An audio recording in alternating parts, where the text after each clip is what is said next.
ডোমজুড়ে সোনার দোকানে দিনে দুপুরে ডাকাতির ঘটনা এখনো পর্যন্ত দুষ্কৃতীরা গ্রেপ্তার হয়নি। এই ঘটনায় ব্যবসায়ীরা আতঙ্কিত। এবার পথে নামলেন ব্যবসায়ী সমিতি।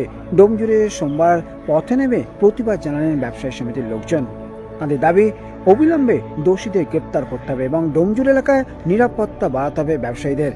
এই উপলক্ষে এদিন হাওড়া আমতা রোডে পথ অবরোধ করা হয়, পথযাত্রা করা হয়, একই সঙ্গে ডোমজুড় থানায় গিয়ে ডেপুটেশনও দেওয়া হয়।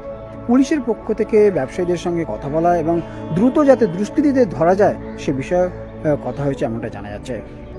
হাওড়া থেকে কল্যাণ অধিকারী, রাজন্যা নিউজ। ডোমজুড়ের সোনার দোকানে ডাকাতির ঘটনা এখন পর্যন্ত কেউ গ্রেপ্তার হয়নি। নতুন করে একাধিক দোকানে দুষ্কৃতী দল মাঝে মধ্যে হানা দিচ্ছে। এবার পথে নামলো ডোমজুড়ের ব্যবসায়ী সমিতি। সোমবার ডোমজুড়ের হাওড়া আমতা রুটে অবরোধ এবং ডোমজুড় থানায় গিয়ে ডেপুটেশনও দেওয়া হয় এমনটা জানা যাচ্ছে। পুলিশি নিষ্ক্রিয়তার অভিযোগ, পাশাপাশি নিরাপত্তার দাবিতেই ডোমজুড়ের স্বর্ণ ব্যবসায়ী ও সাধারণ ব্যবসায়ীরা আজ সোমবার পথে নামেন। একই সঙ্গে পুলিশ প্রশাসনের কাছে দোষীদের গ্রেপ্তারেরও দাবি জানান। কল্যাণ অধিকারী, রাজন্যা নিউজ। ব্যবসায়ী সমিতির পক্ষ থেকে আমার চেম্বারে গিয়েছিলেন, ওনাদের সঙ্গে বিস্তারিত আলোচনাও হয়েছে।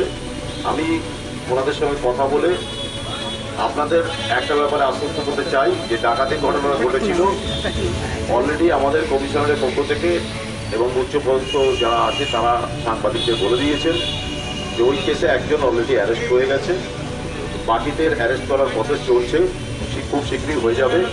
তার কারণ আমাদের টিম 12 তারিখ থেকে এখনো পর্যন্ত কিন্তু বিহারেই আছে। না, নাম বলবো না আমি, তার কারণ হচ্ছে আমাদের ইনভেস্টিগেশনের প্রবলেম আছে।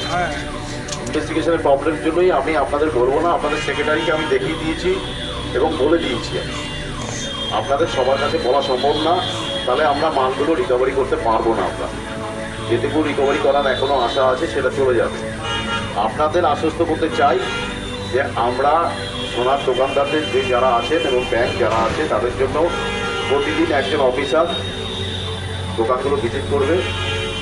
আর ব্যবসায়ী সমিতিকে আমি বুঝিয়ে দিয়েছি আমাদের যে ডোমজুড় বাজার আছে 4টে ভাগে ভাগ করে সকাল থেকে রাত 9টা পর্যন্ত 2জন করে লোক, এই 4 দুগুণে 8 জন এই দোকানগুলোর উপর নজর রাখবে যাতে অপ্রীতিকর কোনো ঘটনা না ঘটে। যদি ঘটে সঙ্গে সঙ্গে আমাদেরকে জানাবে, আমরা অ্যাকশন দেবো।